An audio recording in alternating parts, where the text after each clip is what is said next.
Good day and greetings from the Great White North. My name is Prickly Poo and welcome to day 174 of A Year of Change.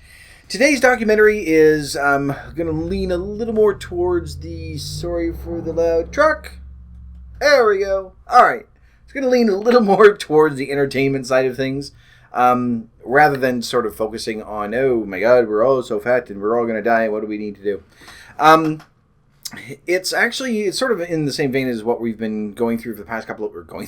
the suffering we've been going through for the past couple of weeks. Just in what we've been tracking for the past couple of weeks. When we were doing the salt, it was a little difficult to find a salt documentary because usually they would sort of touch on salt as part of the food industry, and then it would move on to like road salt and salt lakes, and then road tests and all the others, or road speed tests. Anyway, land speed records, there we go, that's what I'm looking for. So it was really difficult to try to find something that just focused on salt in our diet and what it did and everything else. Working on fat in our diet is a little easier to find some good documentaries. And with this one, it's more, again, more of an entertainment thing than a documentary. But what they've done is, there's the woman who's in it, her name is Zoe Salmon. And she was Miss Northern Ireland back in something or other. And then she was a children's TV presenter, and then she sort of moved on to reality TV and other stuff. Not in a parasitic, kind of way, but just continuing in that vein of celebrity. And I guess part of her regular diet is just sort of she pretty much eats what she wants, but there is like a regular balance of fruits and vegetables and everything else in there. And what they've decided to do is she decided to take part in this, and they've had her switch her entire diet to a low-fat diet.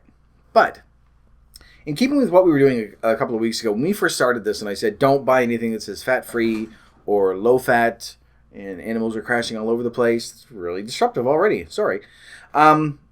Because, generally speaking, when they take out fat from something, they dump in a bunch of sugar. That's very simplified. They dump in a bunch of other stuff in there as well. But generally, that's what you're looking at. So what they decided to do is to say, okay, you're going to go on a low-fat diet. You're just going to buy food that says fat-free or low-fat. It's going to take out fresh fruits and vegetables and things like that. You can't have salads and you can't have steak and all the other stuff, which isn't really classified as a fruit or vegetable. I know, but you know what I mean. Basically, what they decided to do was just sort of go lean as far as they could to one side. And... have the pendulum swing to one side, I think is probably what I'm trying to say. And just have her eat little ready-made microwave meals. So, if you remember a few years ago, sorry, this is really bad already. I should probably restart. Not gonna. Keep going. Push through. If you remember a few years ago, there was a documentary called Super Size Me, where a person just went to McDonald's. There is another loud car. I think that no matter what I do this morning, there's just going to be traffic everywhere and cats flying all over the place and people yelling and screaming. So we're just going to keep on going. There was a documentary called Super Size Me where he took a full month and just went to McDonald's every single day for every single meal. And that's a bit extreme, and this is sort of in that same vein, that eating a microwave ready-to-eat meal for every single meal for a month is a bit extreme. But people do it. And I think that's what they're trying to illustrate, especially where they're trying to compact everything into a month. So, you do sort of take that in stride. But they do a medical assessment before she starts, like her weight and what she's deficient in and, fat content and everything else. And then they do another one a month later as she's going through. And she really does stick with it all the way through. They do show a few times she's gone to like movie premieres or gala dinners. She takes her own food with her because she's just saying, okay, no, I need to do this. I can't eat what you're serving. I'm sorry. So she did. She stuck with it all the way through, which was impressive because I wouldn't have. But every single meal is just one of those little ready-made meals or, a snack bar or something like that. It's a prepackaged meal. There's nothing that she's going to prepare herself. It's all stuff that's already been processed. And we talked about this, that, when you're taking the low fat or fat free and they're dumping in a bunch of sugar, it sort of oversimplifies it because they're dumping in a bunch of other stuff. But the same thing with processed foods, that we've started now to try to get more fresh stuff, getting your produce fresh and making that instead of getting. Well, I mean, you can get frozen stuff as well, which is just fine. But avoiding things like the prepackaged hamburgers or prepackaged meats and processed meats and all the different stuff in there. Trying to get as much sort of, what's a good term for it without sounding like a hippie? Raw food, whole foods, food you need to prepare. I'll put it that way. That way it doesn't sound like, weird. So we've been leaning more towards that as well, just because it's going to be a bit healthier. It's going to help balance things out a little bit better. So they've taken all that away, and she's just eating these little tiny meals. Well, they aren't little tiny ones, but you know what I mean. They're the pre-processed ones. Now, one thing that they do address in there as well is back in day 30-something, 32, I think. Pretty sure. Early 30s, anyway. When we were doing the snacking things, and I did a video on cereal. And I showed you the cereal that I was getting because it was low in calories, and I don't remember if I actually was looking at the sugar content. But they sort of go through, it's just Special K, not the actual Special K, but the flakes. So they went through, they sort of talked to this one woman who, there's a diet for Special K, that you eat it, I guess, just Special K for 2 weeks to lose weight. There's a red dress involved.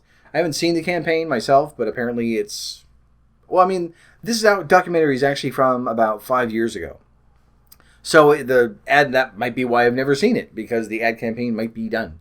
But there's, I guess, this diet that you can go on and you eat nothing but Special K for 2 weeks, which is kind of a stupid idea to begin with. You shouldn't ever eat just one thing straight for 2 weeks. It's just stupid. You need to have a balance. You should be good.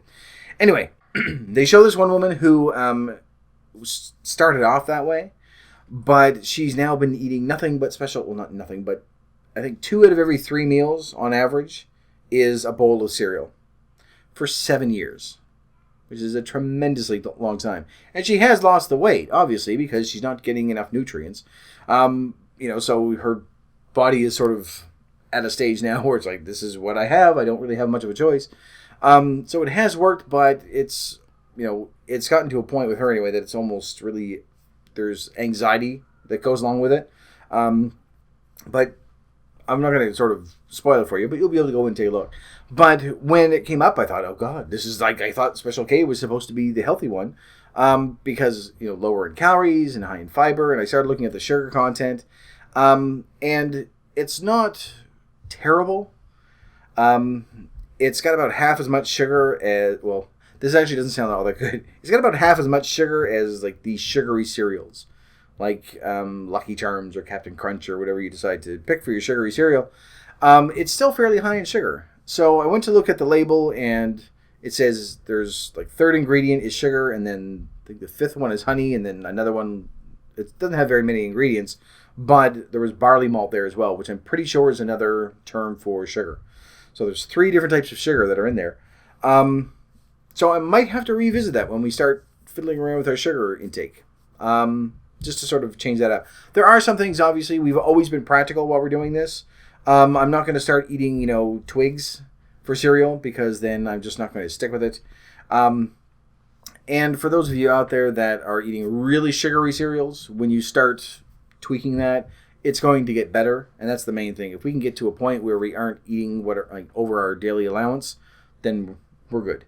So hopefully I'll be able to keep it, but if not, we'll have to tweak it a little bit more. Don't think it's ever going to get to a point where I'm eating those little shredded wheat pillows every single day, because that's just wheat and there's really nothing to it. So what's the point? I'd rather have something at that point that I would move on to something like, I'll just have toast and eggs or something.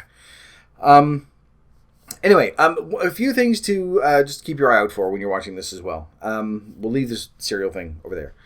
She does have a very strong Northern Irish, that's a word now, very strong Northern Irish accent. So for some of you, it might take a little bit of time to get used to, but I watch a lot of the television from the UK, so you should be able to pick it up fairly easily. But for those of you out there that are sort of in that vein of, I don't understand what you're saying because you live 20 miles away from me, give it a chance. you'll be fine in the long run. As I say, this is from a few years ago as well, so I don't know if I don't think they really address anything like regulation, things that have changed that way. I think they mainly focus on the effect that having just that quote unquote low fat diet will have on someone. And again, it's a bit extreme because they're just having the little microwave meals, but people do eat that way. There are some out there that because they're trying to lose weight, they're trying to either hit a crash diet or they just have had enough and they're like, no, this is what I'm going to do from now on. That's all that they eat. And I know at least one person that eats a lot of them. They sort of mix it in with other stuff, but they do tend to buy quite a few of these to begin with. So it's interesting to see the effect that it has, not just on health, but on mental health and just how she feels in general throughout the month.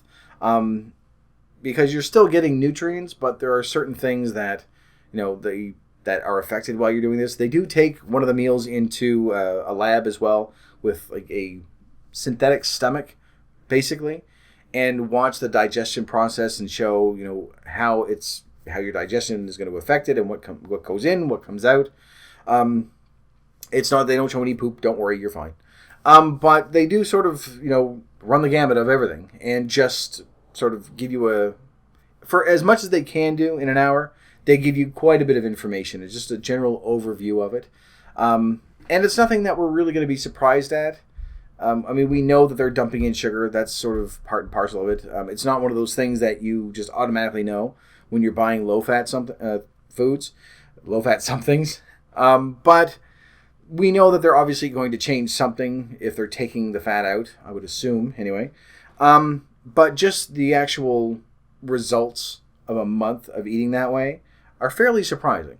There are some things that you're going, yes, you're not getting what you need here, you're not getting what you need there. If you're cutting out fresh fruits and vegetables, then you're going to be missing a few things that way. But again, there are some of us out there that's what we were like, just not eating fresh fruit, not eating fresh vegetables, having everything pre-processed and made that way. And again, not to vilify corporations or anything. It's not, when they're putting stuff into it, it's not a matter of like, we're going to poison everybody. It's just a matter of, if you're packaging something, you've prepared the food, sort of, you've got to freeze it. It has to last for probably, at least a few months. You need to dump in a bunch of preservatives. You need to, process it in a way that you're going to be able to ship it all over the world. So, of course, you're going to lose some stuff with it. They're going to add some more stuff in there. It's just sort of one of those realities that we have to face. If you're going to be buying processed food like that, like ready-made meals, where you're just throwing it in, and if you can throw it, an entire meal into a microwave and cook it in 3 minutes, then obviously they have to do something to the food to alter it so that you can do that. Don't think it's purposefully done to just, again, there's always that evil corporation sort of, underlying theme to everything. It's just like if you want it to last, that's what you need to do. Which is why we've sort of been trying to gather more stuff that you prepare yourself, just so that we can avoid things like that. But anyway, there are a number of little things in there that you're going to find interesting. And again, it does lean more towards the entertainment aspect of it than the science. So it's not quite as dry or as melodramatic as a lot of the stuff that we've seen before. But it is entertaining to watch, and it's fairly informative too. When you're going through and you finally, see her assessment at the end of the month, and her relief that she doesn't have to do it anymore because all the food is very bland. It's good. I think you'll enjoy it. So I'm going to put it into the recommended viewing as per usual. So you can go down there, you can take a look at it.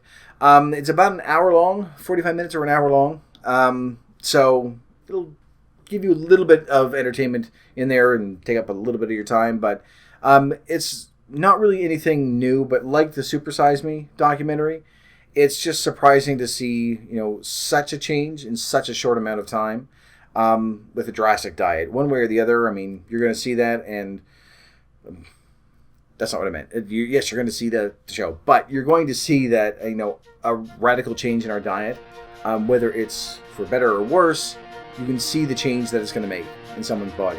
So hopefully we're leaning more towards what we've been doing, towards getting to a better place with ours. And it's been slow and steady, so it's not going to be such a shock to the system. Anyway, go up, take a look. Hopefully you'll enjoy it. But for right now, I'm going to leave this video here because I'm going to start repeating myself once again. So thank you very much for watching. If you liked it, please poke the like button for me. And in the meantime, keep yourself warm and fuzzy, and I will see you in the next video. Bye-bye.